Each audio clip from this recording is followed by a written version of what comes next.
미국 3대 지수 나스닥만 올랐습니다. 뭐 S&P 500 지수는 마이너스로 끝났고 미국 지수는 지금 맞다리 같은 방향성을 못 잡고 있는 것 같아요.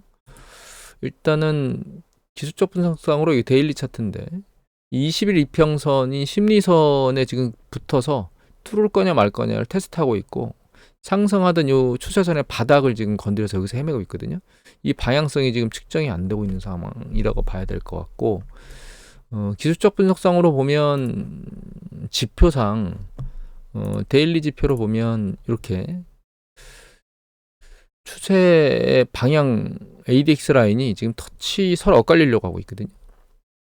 그 다음에 뭐 스타캐스틱이라든가 혹은 50일 이동평균선으로부터 벌어져 있는 정도를 측정하는 부분 디스페러티나 혹은 MACD 같은 것들이 MACD는 시그널 선을 뚫고 내려왔거든요. 이게 이제 주봉으로 보면 약간 살아나는 이 꺼졌던 게 살아나는 느낌 아니야라고 했던 게 강도를 살짝 잃은 상태이라 지금은 방향성이 상당히 애매모호한 상황입니다. 여기서도 이제 보면 ADX 라인이 쭉쭉쭉 살아나면서 얘가 옆으로 살짝 기었었거든요. 이거 위로 꺾여 올라가는 거 아니야? 그런데 다시 그 강도가 밑으로 쭉 빠지면서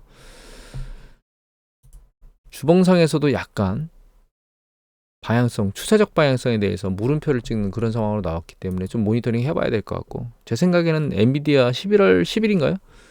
발표는 엔비디아 실적까지 검증을 해봐야 될 것 같고 예전에 그 2분기 실적 발표할 때 엔비디아가 한번 난리를 쳤던 적이 있었죠. 그때가 이연절이 같은데요. 7월 달에 이연절이 같은데 기억이 제가 명확하진 않습니다. 이번에도 엔비디아를 좀 상황을 보고 실적이 좋게 나와도 그때도 실적 나왔을 때 뭐 예측치는 넘었었는데 주가는 안 좋게 반응했었죠. 지금도 엔비디아 상황을 좀 봐야 될 것 같습니다. 그리고 경제지표 나온 거 보면 PMI 지수 속보치가 나왔는데 인도 같은 경우는 뭐 서비스나 제조업이나 모두 다 좋게 나왔고요. 전분기보다 높게 나왔어요. 전월보다. 그런데 이제 유럽 쪽으로 가면 프랑스 같은 경우에는 뭐 예측치보다 다 안 좋게 나왔고 제조업 그 다음에 서비스업 모두 다 경기 수축 국면에 있고 독일 같은 경우에는 서비스업은 확장 국면에 있고 제조업은 아직 헤매고 있습니다. 유로존 전체로 보면 역시 제조업 헤매고 있고 서비스업이 그나마 버티고 있는데 서비스업이 살짝 낮아졌죠. 제조업은 살짝 올라오고 영국이 그나마 낫습니다. 유럽에서는. 그런데 이제 제조업도 약해서 이제 수축 국면 안에 근접한 50.3이고 서비스업도 강도가 약간 약해진 상태입니다. 글로벌 전체로 놓고 보면 유럽은 강도가 경제 강도가 그렇게 좋은 편이 아니고요. 인도는 활발하죠. 미국은 잘 버티고 있고 우리나라는 말해 뭐합니까, 그죠? 실제 GDP 성장률이 나왔는데 전기 대비 0.1% 성장했습니다. 원래 두 분기 연속 마이너스면 경기가 수축한다 뭐 이렇게 미디어들에서 말을 하긴 합니다. 근데 그게 정확히 경기 수축이다라고 정의할 수는 없지만 그런 상황이라고 말할 수는 없지만 간신히 두 분기 연속 경기 수축 부분을 살짝 벗어난 상태입니다. 지금 그렇게 좋은 상황이 아닌 거죠. 그나마 잘 떠받쳐주고 있던 수출마저 지금 기여율이 마이너스로 터닝한 상태입니다. 밑으로 내려가 보면 GDP 성장에 대한 기여도가 정부가 0.5고 민간이 마이너스 0.4예요. 민간이 그만큼 어렵다는 뜻이죠. 그럼에도 불구하고 이 정부는 그러니까 부채 관련된 문제 때문에, 그러니까 정부 부채 관련된 문제 때문에 재정 지출에 대해서 보수적인 행태를 보이고 있죠. 그러면서 세금을 깎아주고 있고, 세금을 깎아주고 재정 지출을 줄여서 그러면 경제는 말아먹어도 된다는 뜻인지 잘 모르겠습니다. 개인적으로 참 장관입니다. 그리고 요게 심리지수인데요. 그러니까 이제 한국은행 발표를 보면 이제 소비가 약간씩 살아나고 있다. 수출은 좋지 않았는데 그런 얘기의 발표가 나왔는데 이번에 여기 보면은 민간 소비가 살짝 플러스 기여대로 보였잖아요. 근데 그게 계속 유지될지는 저는 개인적으로는 모르겠습니다. 4, 4분기도. 왜 그러냐면 이게 이제 10월달 기업경기조사하고 심리지수 ESI 지수가 나왔는데 제조업 같은 경우에 이게 이제 100이 장기 이동평균선이고요. 이 장기 이평선 밑에서 움직이고 있는데 계속 받치고 올라가고 있는 것 같다가 쭉 빠졌거든요. 살짝 들리긴 했는데 방향성은 지금 타진하기가 좀 쉽지 않고 비제조업 부분 보면 이것도 역시 제조업처럼 탄력을 받고 올라오다가 밑으로 밀린 상태입니다. 조금 더 세부적으로 보면 여기 보시면 10월 달에 매출이 전월보다 심리지수가 동일했거든요.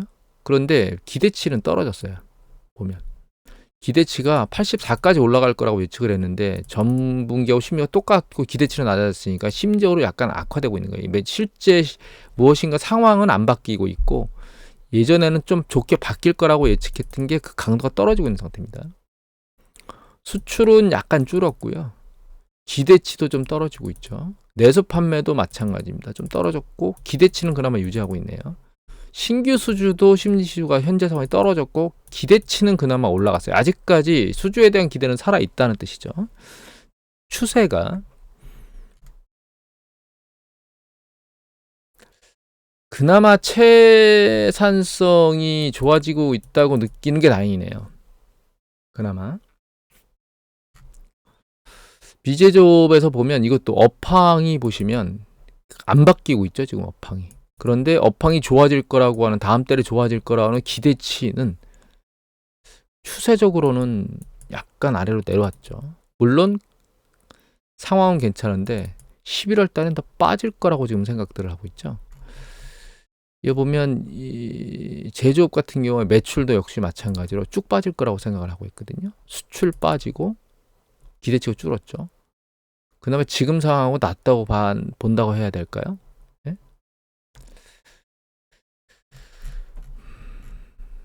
그래서 이게 좋지 않은 상황입니다. 그 다음에 경제심리지수 보시면 ESI가 여기 보시면 이게 이동평균선이라고 순환변동치 그냥 이동평균선이라고 생각하시면 됩니다.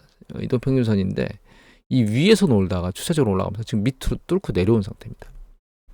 ESI는 여기 보시면 기업의 전망치를 보는 거거든요. 가계의 전망치를 보는 거예요. 그러니까 BSI나 CSI는 현재 상황과 전망치 두 가지를 다 물어보는 구성으로 돼 있는데 ESI는 전망치만 보는 거니까 기대치에 대한 물음을 했다는 거죠. 그거에 BSI와 CSI, 기업과 가계의 향후 기대치에 대한 수치를 종합해 놓은 거니까 ESI는 미래에 대한 심리 상황이 어떤가를 판단하는 건데 보시면 이전에 ESI가 추세적으로 여기 보시면 순환변동치가 올라가고 있었죠. 지금 4월부터 그죠? 추세적으로 올라가고 있다가 옆으로 최초로 기었습니다. 이건 순환변동치 파란 거고 그런데 실제치는 9월까지는 위에 있다가 10월에는 접점으로 맞았네요. 똑같이 차트상으로는 살짝 밑으로 내려온 걸로 보이는데 실제치는 순환변동치하고 ESI가 죄송합니다. 잘못 봤네요. 숫자를 제가 깜빡. 밑으로 내려왔죠. 이거 93점인데 이것도 동일한 걸로 봤네요. 90점으로 살짝 내려왔죠. 그러니까 지금 최근 트렌드가 약간 나아지는 쪽, 뭐 과거 이평선 밑에 있긴 하지만 100 밑에 있긴 하지만 추세적으로는 좀 나아지는 것처럼 들려 올라가는 것 같다가 밑으로 내려오고 있거든요. 근데 이게 1분기까지는 추세치가 올라오고 있었거든요. 그리고 실제치가 이 추세치 상단에 있었어요. 사실 그나마. 그런데 10월부터 지금 내려가고 있잖아요. 아랫방향으로. 얘는 멈췄고 상승이. 얘는 추세치 밑에 있고. 그래서 하반기 경제지표가 지금 3분기까지 있었던 추세를 이어갈지는 개인적으로 물음표입니다. 심리지수를 보면. 이게 기대치니까. 우리나라에겐 좀 더 다시 하고요. 좀 이따가. 이거 한국경제신문의 김리한 기자께서 10월 22일 날 올린 건데 돈 없어서 외식 못한다. 손님이 확 줄더니 폭탄 공보. 이거 레스토랑 체인이나 파산이 급증하고 있다는 얘기를 하고 있습니다. 전체적으로 기사 중에 스타벅스도 문제가 있다 뭐 이런 얘기들을 하는데 인플레이션 압력이 굉장히 높아지면서 티플레이션 얘기도 나오고 뭐 여러 가지 얘기들이 나오는데 미국 쪽에서 전 세계적으로 인플레이션 압박이 세지면서 외식 부분이 좀 주는 것 같아요. 사실 아주 해외여행이나 이렇게 가는 그런 부분들에 대해서는 상대적으로 덜 충격을 받을 수 있습니다. 왜냐하면 그 정도의 여유가 있는 사람들이 움직이는 거니까. 그런데 레스토랑이나 외식 같은 경우에는 사실 서민들이 느낄 수 있는 행복감 중에 하나잖아요. 그런 것들에 문제가 생겼다는 뜻이죠. 그래서 이게 지표를 보면 제가 예전에 보여드렸을 때 이걸 보여드린 적이 있는데 전년 동기 대비 증감률입니다. 실질 PC 성장률과 이거는 실질 소매 판매 성장률인데 소매 판매 성장률은 전년 동기 대비 마이너스 영역에서 움직이고 있어요. 물론 플러스로 살짝 실제 건너가는 경우가 있지만 올해 들어서 계속 마이너스 영역에 있다는 얘기는 우리가 소매 판매하면 모든 사람들이 활동을 하는, 그러니까 물론 서민들의 활동 영역이 더 포지션이 크다고 얘기를 해야 되겠죠. 그런 부분에서 움직이는 건 전년 동기 대비 이게 뭔가 가서 지출하는 총량의 규모가 준다는 뜻이거든요. 총량이라고 하면 이제 쉽게 말씀드리면 나가서 외식하는 횟수다라고 이 얘기를 하시면 될 것 같아요. 외식 부분에서는. 그런 움직임들이 실제로 현상으로 나타나고 있다라는 겁니다. 그래서 외식업체나 이런 게 파산하고 있다, 이런 것들을 이해하시면 될 것 같고, PC는 소매 이외에 전체적인 것들을 다 커버하는 거기 때문에 이건 좀 더 확대돼서 전체적인 부분을 다 보니까 미국 경제가 아직 큰 문제가 있는 건 아닌데 서민층은 지금 힘들어서 허리띠를 꽉 졸라매고 있고 그런 것들이 이제 자영업자들한테 영향을 미치고 있다라고 이해를 하시면 될 것 같아요. 그래서 하나를 더 보면 이 부분인데, 이거는 리얼 인베스트먼트 어드바이스에 나오는 내용인데, 여기 좀 MFIB가 미국의 자영업자, 중소자영업자 500인 미만일 겁니다, 아마. 근로자 500인 미만에 속하는 근로자영업자들을 대상으로 조사하는 건데, 서베이인데, 보시면 여기 에버리지 오브 실제와 기대치의 판매에 대한 게 이 짙은 선이거든요. 잘 보시면 이게 아래로 쭉 다시 빠졌죠. 꺾여 내려오고 있죠, 지금 추세적으로. 그대로 이게 반영하고 있는 겁니다. 외식, 파산 이런 것들이. 그리고 하나 더 보면 이것도 역시 리얼 인베스트먼트 어드바이스 내용인데, 이 내용들 중에서 제가 번역해서 한 부분만 보면 밑에 보면 이게 뭐냐면 이 위로 올라가면 MACI 월드의 그 이익 관련된 것, 애널리스트 이익 관련된 위로 올라가, 이 노란색이 리비전이 내린 거예요. 근데 파란색이 리비전이 올린 거거든요. 보시면 리비전 내리는 강도 계속 세지고 있죠. 올해 8월 들어서, 8월 이후 9월 들어서 계속. 그러니까 예측치를 얼마 냈는데 계속 예측치를 낮추는 숫자들이 훨씬 많아진다는 뜻입니다. 밑에 내려가 보면 이것도 있습니다.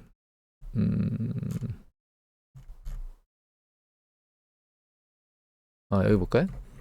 특히 S&P 500 지수에서 상위 10대 기업을 제외하고는, 상위 10개 기업을 제외하고는 수익 성장이 놀라울 정도로 부족합니다. 뱅크 오브 아메리카에 따르면 전체 3분기 수익 성장은 3에서 4%로 예상되었지만 이는 전적으로 매그니피션트 7 수익이 19% 증가했기 때문이고, 그러나 이런 수익도 2분기에는 37%, 1년 전에는 55%에서 점점 감소하고 있죠, 수익 성장이. 그리고 나머지 93개의 기업은 또 다른 분기에 평평한 수익을 기록할 것으로 예상됩니다. 수익 증가율이 거의 없을 것 같이 생각된다라고 하는 느낌이겠죠? 그리고 또 밑에 보시면 이게 일반적인 패턴인데, 애널리스트의 분석은 초반기에 세고 후반기에 점점점 내려가면서 애널리스트 예측치를 낮춰요. 그게 애널리스트들의 패턴인데, 가면 갈수록 애널리스트들이 패턴을 낮추는 이유는 초반부에는 좋다고 얘기를 해야 기대치를 올리겠죠. 그리고 올라간 기대치로 주가가 한번 밀려 올라가고 나면 그 다음번에는 기대치를 조금씩 낮춰줘야 어닝 서프라이즈를 연출할 수 있겠죠. 그런 부분들을 우리가 감안하셔야 됩니다. 그래서 여기 보시면 투자은행의 필요성, 월가는 제품을 판매하는 사업에 종사하고 있습니다. 즉 그 금융상품을 판매한다는 거죠. 따라서 추정치를 높이면 포워드 밸류에이션이 낮아지고 주식이 싸져 보인다는 뜻이죠. 그리고 투자자 의욕이 향상되고 특히 하이테크 관련된 고성장 기업들은 더더욱 그렇고, 그런데 연구에 따르면 수익 예측의 정확성이나 적시성은 분석가에게 그렇게 중요하지 않다라고 나타납니다. 이게 뭐냐면 이제 물어본 거죠. 뭐가 중요하냐? 너의 보상에서 뭐가 중요하냐 보면, 이게 주식을 추천할 때 이익의 가능성, 그러니까 이익을 많이 낸다라고 하는 부분들, 이익이 실제로 추천된 주식이 이익이 실제로 그렇게 실현되는 가능성, 이렇게 이해를 해야 되겠죠. 근데 요거는 뭐냐면 적시성, 그러니까 정확성과 적시성이거든요. 이익 예측에 대한, 이게 다른 퍼센테이지들보다 높진 않죠.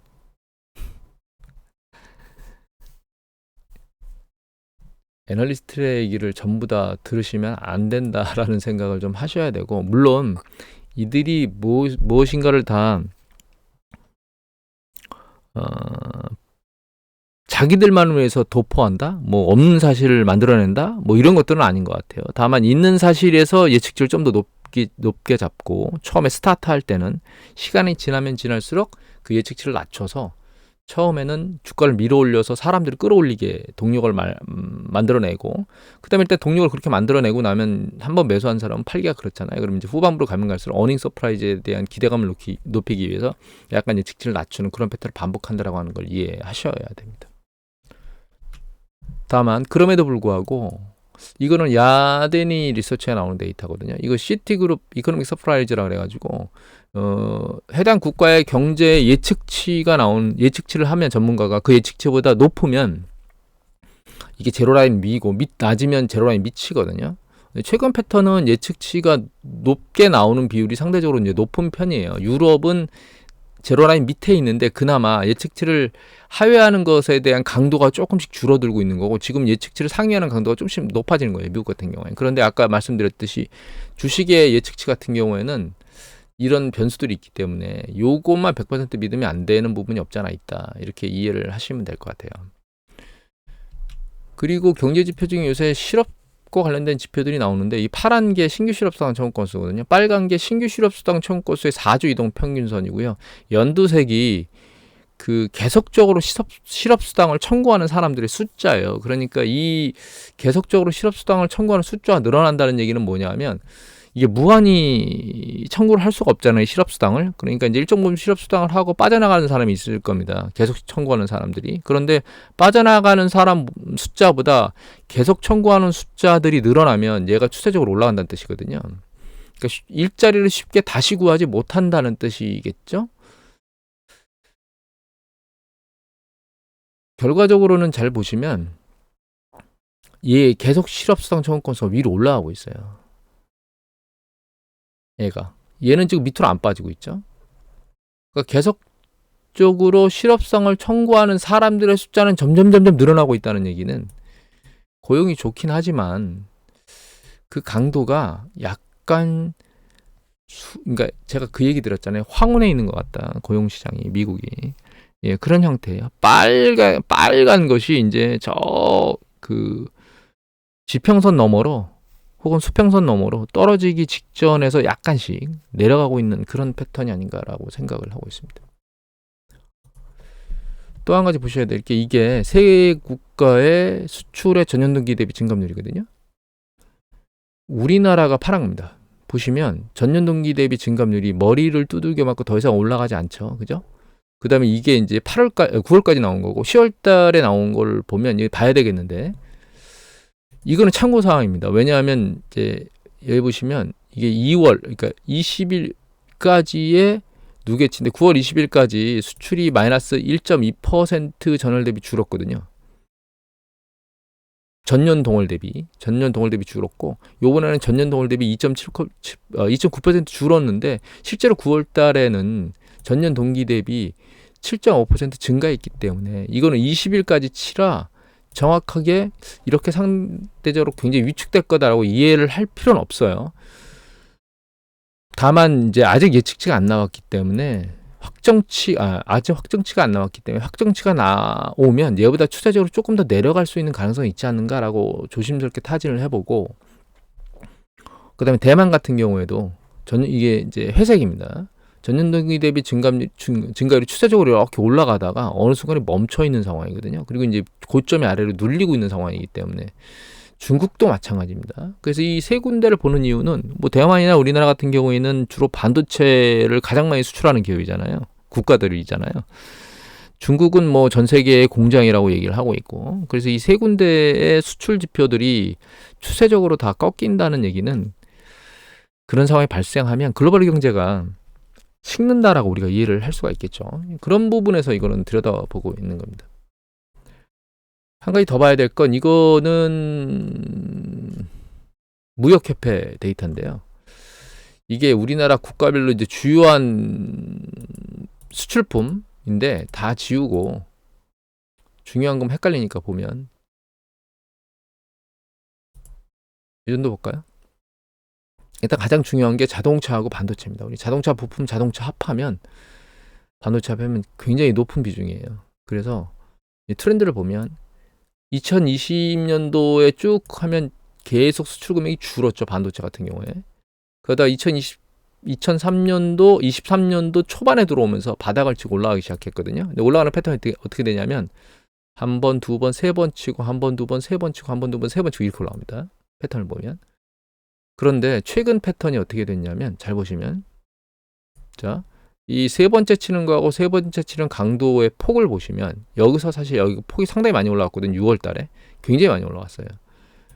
그것 때문인지 모르지만 그 올라간 강도가 여기서 보면 얘하고 얘는 거의 한 칸 정도 올라갔죠. 이 칸으로. 그런데 여기서 올라가는 건 거의 올라가지 못한 상황이죠. 지금. 거의 올라가지 못한 상황으로 올라갔고, 그래서 다음번 10월달 발표 지표들을 볼 때 이 반도체가 올라가는 궤적이 정점을 치는 거 아니야라고 하는 부분을 조심스럽게 생각을 해봐야 될 것 같습니다. 그래서 10월 지표가 나오면 10월 지표 때 이건 발표가 안 돼서 떨어져 있는 겁니다. 10월 지표가 나오면 얘가 이때 그러니까 7월 대비 얼마나 증가했는지를 잘 모니터링 해야 될 것 같고, 자동차 같은 경우도 지금 사실은 패턴이 윗단에서 계속 움직이고 있었거든요. 수출 금액이 보시면 내려오도 윗단 내려오도 윗단 이렇게 움직였었는데 최근 보시면 자 하나 둘 셋 쭉 하다가 추세적으로 들려 올라오긴 했는데 이 들려오는 강도가 지금 좀 약해서 얘도 다시 두들겨 맞고 다시 밑으로 내려가는 거 아니야? 이런 생각을 조심스럽게 해봐야 됩니다. 그러니까 수출이 약화되고 있는데 그게 구조적인 문제라 우리나라 삼성전자가 TSMC 때문에 밀려가지고 뭐 수출 제대로 안 하는 거 아니야? 이런 얘기를 커버하기 위해서 이 대만까지 쳐다본 거고요. 우리나라뿐만 아니라 글로벌 전체적으로 약간 하반기에 수출 무역 부분이 조금 안 좋아지는 거 아니야? 라는 생각을 조심스럽게 하고 있습니다. 주식시장이 제가 생각했던 것보다는 조정 이후에 다시 강도가 세요. 네, 여기서 조정이 사실 이 정도로 끝날 거란 생각을 안 했었거든요. 저는 좀 더 깊이 내려갈 거라고 생각했는데 그 예측은 뭐 어김없이 틀렸고 강도를 세게 올라가고 있는데 전 개인적으로는 그 생각을 하고 있습니다. 2025년도에 2022년도와 같은 모습을 보일 거라는 생각을 하고 있습니다. 개인적으로. 뭐 여러 가지 측면에서 아직까지 그게 확연히 무엇인가 그렇게 움직여야 될 것이다 라고 보기는 어려워요. 뭐 예를 들면 이게 실질 연두색이 실질 GDP 성장률이고요. 그다음에 하나는 빨간색은 세인트루이스 연준이고요. 하나는 애틀란타 같은데? 애틀란타 연준의 GDP 예측치거든요. 근데 그게 전부 다 3분기에 위로 전기 대비 증가하는 패턴으로 나타나고 있기 때문에 미국 경제는 아직 전반적으로 약간 식어가는 쪽이 있는 것 같기도 하고 그게 이제 고용 측면입니다. 근데 아직 확장 국면까지 확장되는 과정에는 있어요. 소비는 아직 탄탄한 것 같고 이런 부분들이 보이긴 하지만 이게 4분기 넘어 내년도까지 그 움직임을 보일 것이다라고 하는 생각은 하지 않고 있습니다. 물론 지금은 말씀 보는 것처럼 미국이 내년도에 그렇게 될까라고 하는 어떤 부분에 대해서 가시적으로 보이는 지표들은 없습니다. 내년도에 대선이 돼서 뭐 트럼프가 되던 해리스가 되던 방향이 바뀔 거냐? 저는 어느 쪽이 돼도 방향이 바뀌진 않을 거라고 생각하고 있고, 그나마 트럼프가 되면 조금 더 충격이 좀 경제 충격을 주는 쪽으로 작동하지 않겠느냐라는 생각은 조심스럽게 하고 있습니다. 하지만 대선에 대한 어떤 대통령이 당선되는 거에 따라 그 방향성이 완전히 다르다 이런 생각은 하지는 않고 있습니다. 오늘은 이것으로 마치도록 하겠습니다.